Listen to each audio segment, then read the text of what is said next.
이 아침에 하나님의 은혜가 풍성하게 임하기를 예수님의 이름으로 축원해 드립니다. 제가 어릴 때 성경을 읽으면서 지금도 제 뇌리 속에 늘 박혀 있는 말씀이 있습니다. 그 말씀이 무엇인가 하면 내 손으로 심지 않은 과실을 먹게 하며 내 손으로 짓지 아니한 집에 거하게 하신다 하는 그 말씀이 늘 제 뇌리 속에 있습니다. 하나님께서 그렇게 풍성하게 허락해 주실 줄 믿는 겁니다. 그리고 사실 인생을 쭉 이렇게 지금까지 지내온 삶을 쭉 보면 하나님께서 입히시고 먹이시고 재우시고 그냥 어디 가서 잠을 자야 되겠다 피곤하다 그리고 머리만 탁 대면 그냥 잠이 자고 뭐 잠 못 자서 고민하고 그런 경우가 불과 손으로 꼽을 정도예요. 제가 커피를 오후 이제 4-5시간 이후에 커피를 마시면 그것 때문에 잠을 못 자지 잠을 못 자고 그런 경우는 없었습니다. 최근에 들어서 이제 조금 이제 경제적인 문제 이런저런 문제 때문에 근심하고 걱정하고 염려하기도 하지만 까짓건 뭐 하나님이 여기까지도 하셨는데 하는 믿음의 배짱이 또 생기기도 합니다. 그런데 인생이 너무 막막할 때, 인생이 너무 답답할 때, 갑갑할 때, 내가 금식 기도라도 한번 해볼까 하는 그런 마음이 있죠. 최근에 사실 금식 기도 한다는 소리를 주변에서 들어본 적이 없어요. 사실 불과 10년 전만 해도 가끔 금식 중에 있습니다. 또 처제들이 서울에 있는 처제들이 목사님 저 하루 한 끼 금식해서 그 금식한 거 그 어디죠? 어디 재단에 보내려고 해서 야 이렇게 금식하는 교회도 있구나. 최근에 들어서 들어보세요. 누구한테 나 금식 기도 중에 있습니다. 그런 이야기 들어본 일이 있습니까? 병원에서 내시경 할 테니까 금식하라 하면 그 어쩔 수 없이 그냥 금식하지만 금식하는 그런 분들을 찾아보기가 쉽지가 않습니다. 그만큼 우리의 신앙이 뭐예요? 하나님 앞에 간구하는 신앙이 아니라는 거예요. 우리는 하나님 말고도 의지할 것이 많습니다. 돈도 의지하고요. 세상의 권력도 의지하고요. 친구 관계도 의지하고요. 세상에 의지할 것이 많습니다. 그러나 하나님은 우리에게 말씀하십니다.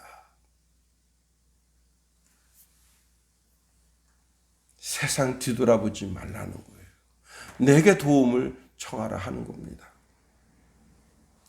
오늘 보면 1절에서 14절은요. 제2차 에스라 학자와 함께 이제 포로 귀환하는 사람들의 이름, 대표자 이름이죠. 그리고 그 숫자에 대해서 이야기하고 있습니다. 1차 포로 귀환과 2차 포로 귀환을 보면 숫자가 굉장히 적습니다. 에스라는 왕의 명령을 받는 그런 귀한 인물이죠. 왕을 늘 얼굴을 뵙는 사람이에요. 근데 그가 왕에게 명령을 받고 이제 예루살렘으로 돌아갈 만한 사람들을 모집합니다. 바벨론에 흩어져 있는 그리고 그곳에서 어느 정도 정착해서 살고 있죠. 시간이 꽤 지났습니다. 이들은 거의 이제 150년 이상 흩어져서 살고 있었어요. 그러니까 바벨론이라고 하는 나라 속에서 어느 정도 정착한 겁니다. 그러니 쉽게 자기 집을, 자기 고향을, 자기 마을을, 그 이웃들을 포기하고 예루살렘으로 올라가는 것은 결코 쉬운 일이 아닙니다. 그래서 그 숫자가 5분의 1에 불과합니다. 그러나 하나님께서는 하나님의 선지자들을 통해서 여러 번 말씀하셨어요. 이사야서 11장 12절에 보니까 여호와께서 열방을 향하여 기치를 세우시고 이스라엘의 쫓긴 자들을 모으시며 땅 사방에서 유다에 흩어진 자들을 모으시리니. 여호와 하나님께서 모으신다. 너희들 예루살렘으로 가게 하시려고 모으신다. 동일한 말씀이죠. 이 시대에 전 세계에 흩어져 있는 하나님의 사람들을 하나님의 전도자를 통해서 모으십니다. 어디로 가자고? 하나님의 나라 천국에 가자고 모으십니다. 이런 모으시는 모임에 잘 순종하고 그 말씀 쫓아 준행해서 마침내 영혼의 항구인 천국에까지 이르는 저와 여러분이 다 될 수 있길 예수님의 이름으로 축원해드립니다. 이것은요 출애굽과는 틀려요. 출애굽은 강제적으로 빼신 거예요. 강제적으로. 이거는 자기가 자발적인 것이 있어야 되는 겁니다. 출애굽은 바로 왕이 10가지 재앙을 통해서 제발 나가주십시오. 이렇게 해서 나가는 것이고, 여기는 이 지금 바벨론에서 이제 예루살렘을 향하여 올라가는 이 걸음은 이들이 종살이를 하고 있는 게 아닙니다. 이들은 충분한 자유자로서 어느 정도 삶의 터전을 이루고 있는 거예요. 그 모든 삶의 터전을 포기하고 가야 되는 거예요. 자, 이러한 출발을 함에 있어서 이들은 신앙의 결단을 합니다. 그 신앙의 결단이 무엇이냐? 금식 기도를 한 거예요. 참, 자, 이들은 아하강 강가에서 에스라 학자가 금식을 선포했습니다. 이 길이 직선거리로는 800km 정도 되지만 5개월 정도 걸어가는 거리입니다. 그 길에 뭐가 있겠어요? 길에 뭐가 있습니까? 오늘 이제 성경 마지막 부분에도 나오잖아요. 길가에 불량배들이 있고 깡패들이 있고 그 다음에 다른 부족을 습격해서 먹고 사는 그런 아주 못된 인간들이 있는 거예요. 그들을 만났을 때 이게 이 인원 가지고 어떻게 대처를 할 수 있겠어요? 이 적은 인원 가지고. 그런데 하나님께 도움을 구하는 겁니다. 자, 오늘 본문에 있는 말씀을 통해서 왜 금식했는가? 그 이유를 한 4가지 정도를 살펴보려고 하는 겁니다. 첫 번째는요, 스스로 겸비하기 위해서 금식했다 말씀하고 있습니다. 이 겸비라고 하는 것은 자기 자신을 괴롭힌다라는 뜻이 있어요. 자기 자신을 괴롭힌다. 그리고 자기 자신을 낮춘다. 그런 뜻이 있습니다. 자, 우리가 예루살렘으로 올라가자. 그렇게 에스라 학자가 말했을 때 지금 예루살렘으로 올라가려고 포기한 이 삶, 내가 살아왔던 삶은 아주 부유한 삶입니다. 매일 스테이크 먹고 아주 고급 우유를 마시면서 그리고 골프를 즐기고 그리고 축구를 하고 배드민턴을 치고 자전거를 타고 여행을 다니면서 여행을 다닐 때도 전혀 거리낌 없이 다닐 수 있는 그런 부유한 삶이었어요. 그런데 자, 지금 광야길을 5개월 동안 가야 되는 거예요. 이 여행은 상상할 수 없는, 그러나 뒤돌아갈 수 없는, 그래서 어떻게 해요? 이 금식을 통해서 자기 자신을 낮추는 거예요. 교만한 사람은 이 거룩한 행진 속에 들어갈 수가 없어요. 그래서 자기 자신을 낮추는 거예요. 이 기간 동안 무슨 만나가 내리는 것이 아닙니다. 또 반석을 쪼개서 생수가 나오는 게 아니에요. 이 5개월 동안 정말 힘들고 어려운, 저절로 그 입으로 불평불만이 나올 수밖에 없는 그런 삶을 내 몸으로 견뎌내야 되는 겁니다. 자, 그러기 위해서 금식을 선포하는 거예요. 근데 이런 금식을 선포하면 놀라운 일이 생깁니다. 에스더가 내 이름은 죽게 생겼어요. 모든 유다인들이 죽임을 당하도록 하만이 그렇게 계획을 짰습니다. 그때 에스더가 자기 삼촌 모르드게에게 말을 전합니다. 내가 금식할 테니 온 유다인들이 다 금식하라고 선포하십시오. 그래서 수산성에 있는 모든 유다인들이 다 금식합니다. 그리고는 죽으면 죽으리라 하고 왕에게로 나아가니 하나님께서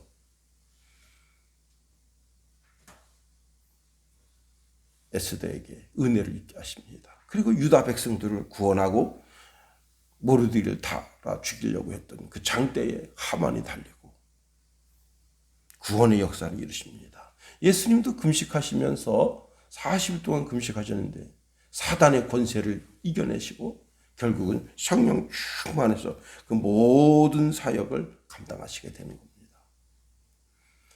이사야 선지자는요, 이사야서 58장 6절 7절에 보니까 나의 기뻐하는 금식은 흉악의 결박을 풀어주며 멍에의 줄을 끌어주며 압제당하는 자를 자유롭게 하며 모든 멍에를 꺾는 것이 아니겠느냐. 또 줄인 자에게 내 식물을 나눠주며 유리하는 빈민을 내 집으로 들이며 벗은 자를 보면 입히며 또 내 곤욕을 피하여 스스로 숨지 않는 것이 아니겠느냐 말씀하십니다. 흉악한 결박을 끊어준다. 사단의 권세에 묶여있는 것을 끊어준다. 두 번째로 금식을 선포하는 이유가 뭐냐? 평탄한 여행길을 위해서 금식을 선포했습니다. 오늘 본문에 보면 금식의 이유를 이렇게 말하고 있습니다. 우리와 우리 어린 아이와 모든 소유를 위하여 평탄한 길을 그에게, 그가 누구예요? 여호와 하나님께 간구하였으니. 이 평탄한이라고 하는 말은 문자적으로 말하면 고든 그런 뜻이고요. 안전한 그런 뜻을 가지고 있어요. 그런데 이 5개월 동안의 여행이 결코 평탄하지 않고 결코 안전하지 않다. 그걸 알고 있는 거예요. 어제 이제 어머니가 약이 떨어져서 한림대병원에서 약을 지어 가셨는데 제가 모셔다 드리는데 거기 어떤 아주머니가 차를 이렇게 세웁니다. 전혀 모르는 분이어서 그냥 지나치는데 저분 누구야? 그랬더니 누구 엄마다 그렇게 말씀하십니다. 근데 어디 가시려고 저렇게 차를 세우시죠? 그랬더니 화천 읍내 가려고 차를 세우신다. 그래서 여기 누가 이렇게 손 흔든다고 세워주는 분 있나요? 차라리 좀 있다가 마을버스 오면 마을버스 타고 가지. 마을버스 1,300원인가요? 그것만 내면 돼. 옛날에는 3,000원 가까이 냈었어요. 근데 이제 마을버스 개념이 도입되면서 마을버스비만 받아요. 그 참 잘 된 것 같아요. 그런데 화천읍 농협 직원이 이렇게 이제 서울에다가 물건을 납품하고 들어오게 되면 낮 시간이 됩니다. 그러면 차 세워달라는 분이 있으면 전부 태워서 하천읍까지 태워다 줬대요. 공짜로. 그렇게 2, 3년 태워줬습니다. 근데 타는 사람이 한 사람일 때는 별개 문제였었는데 여러 사람 탔을 때 차가 제법 크잖아요. 그 차가 아주 큰 차입니다. 11톤인가 12톤인가 그런데 어떤 아주 몹쓸 놈이 지갑에 있는 돈 수표 싹 빼간 거예요. 그래서 그때부터는 절대 안 태워준다는 거예요. 여행은 그런 거예요. 한국 사람이 프랑스 가면 모든 짐을 이렇게 자기 앞으로 마치 캥거루처럼 이렇게 배낭도 이렇게 메고 그래가지고 도둑 맞지 않도록. 그래서 어떤 아주 지혜로운 분이 아주 삐까번쩍한 그런 그 사진기 집에다가 쓰레기를 잔뜩 집어넣은 담배꽁초 뭐니 잔뜩 집어넣은 거예요. 가져가라. 어떤 놈이 다 가져간 거예요. 그렇게 해서 골탕 먹인 분도 있다. 그런 얘기가 들립니다. 하여튼 여행은요 평탄하거나 안전하지는 않습니다. 그래서 하나님께 구하는 거예요. 인생도 평탄하거나 안전하지가 않아요. 참 제가 한문철 TV를 보는데 1년에 600명 정도가 죽는다는가 그래요. 교통사고로. 와. 그런데 올해 특히 많이 일어났대요. 올해. 예. 아니 이렇게 도로가 잘 나아져 있고 차도 그냥 진짜 최신 최첨단 장비로다가 무장한 차인데도 이렇게 사고가 나서. 인생은 평탄하거나 안전하지 않습니다. 그 평탄하거나 안전하지 않은 그 길을 하나님, 우리가 가는 길을 평탄하게 해주십시오. 우리가 가는 길을 안전하게 해주시옵소서. 하나님의 손이 우리를 붙들어 주시고 우리를 지켜주시옵소서 라고 하나님께 구하기 위해서 금식을 선포하고 하나님의 도움을 청했다는 겁니다. 세 번째는요, 왕에게 우리에게 마병을 내주시고 그 다음에 전차를 내주시고 병사를 좀 내주십시오 라고 말하는 것이 부끄러워서 금식을 선포했다는 겁니다. 자, 이 에스라는 제가 전에 말씀드린 것처럼 어떤 사람이냐, 왕의 신임을 얻는 사람이에요. 왕이 자기가 뭔가 좀 이렇게 답답한 것이 있어서 에스라에게 딱 물으면 에스라는 답을 딱 줍니다. 다른 사람들은 그거 어떡하죠? 그리고 왕의 처분을 기다립니다. 그런데 이 사람은 그런 사람이 아니에요. 왕에게 이렇게 처분하시면 어떻겠습니까? 제가 우리 큰아들놈하고 이제 이런저런 얘기를 많이 하는데 저보고 그래요. 아버지, 조선시대 왕들처럼 불행한 사람이 없습니다. 그래요. 아니, 그 조선시대 왕들이 뭐가 불행하냐 그랬더니, 조선시대 왕들 다 불행한 사람들입니다. 저 강원도 벽촌에 있는 한 아낙네가 자기 고을에서 있었던 억울한 일을 막 써서 상소로 딱 보내요. 그러면 왕이 그걸 받아보고 이건 이렇게 하고 저건 저렇게 하라. 이렇게 조치를 내려준다는 거예요. 아니, 그 사또가 조치를 내려주지 왜 왕이 조치를 내려주냐, 이게. 그게 상소래요. 전국에서 상소가 매일같이 오는 거야. 수백 개, 수천 개가. 그걸 다 읽어야 되는 거야. 미쳤지. 예? 그래, 안 그래요? 미친놈 아니야, 미친놈. 왕이 미친놈 자리라. 전 세계, 전국에 있는 모든 진짜 깨알같이 써진 그 글씨를 보면서, 그러니까 이게 지금 조선반도가 어떻게 돌아가고 있구나. 그걸 보이는 거예요. 그거 읽으면 사고 쭉 읽으면 밥맛이 쭉쭉 떨어진 일이 한두 건이 아니에요. 그래서 일찍 죽은 거야, 다들.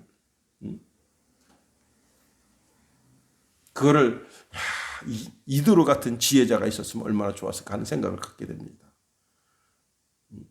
그 동네 이장을 세워서 이장이 그 동네 일을 처리하고, 이장이 처리 못할 것 같으면 면장이 처리하고, 면장이 처리 못할 것 같으면 군수가 처리하고, 이렇게 하라고. 응?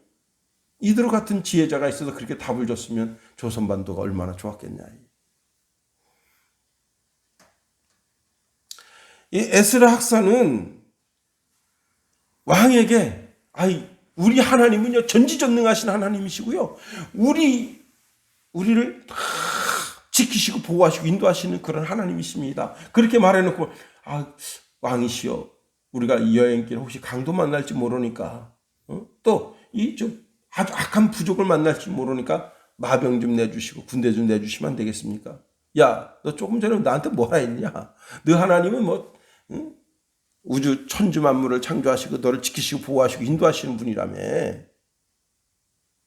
그러니까 그 부탁을 못한 거예요. 그리고 하나님은 우리의 도움이 되어주신다 말씀하십니다. 선지자 이사야는 이렇게 말씀합니다. 너희는 인생을 의지하지 말라. 그의 호흡은 코에 있나니 새말 가치가 어디 있느냐.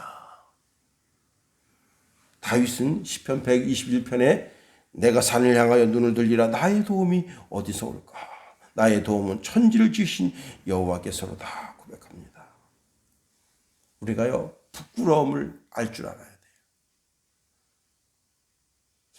요즘 그리스도인들은 부끄러움을 몰라요. 부끄러움을. 아주 뻔뻔합니다.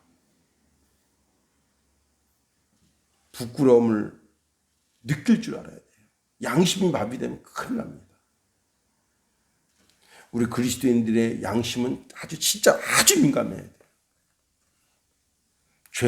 죄를 죄로 여길 줄 알아야 돼요.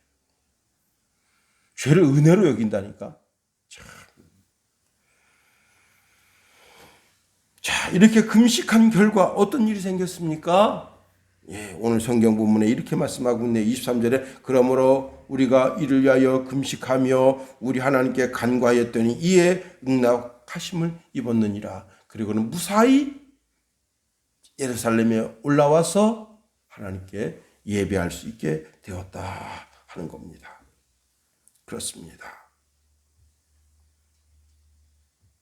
금식을 통해서 우리의 짐을 하나님께 맡겨드리는 거예요. 하나님, 내 인생의 여정을 책임져 주옵소서. 맡아주시옵소서. 베드로 사도는 베드로전서 5장 7절에 너희 염려를 다 주께 맡기라. 그가 너희를 돌보심이라 했습니다. 하나님이 우리 아버지가 되신다면 그분께 맡겨드려서 내 인생의 걸음에 하나님의 도움을 덧입어 준행하는 저와 여러분이 다 될 수 있기를 예수님의 이름으로 축원해 드립니다. 주기도문 하겠어요? 하늘에 계신 우리 아버지, 아버지의 이름을 거룩하게 하시며 아버지의 나라가 오게 하시며 아버지의 뜻이 하늘에서와 같이 땅에서도 이루어지게 하소서.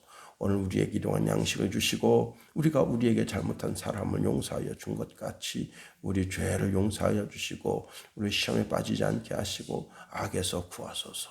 나라와 권능과 영광이 영원히 아버지의 것입니다. 아멘.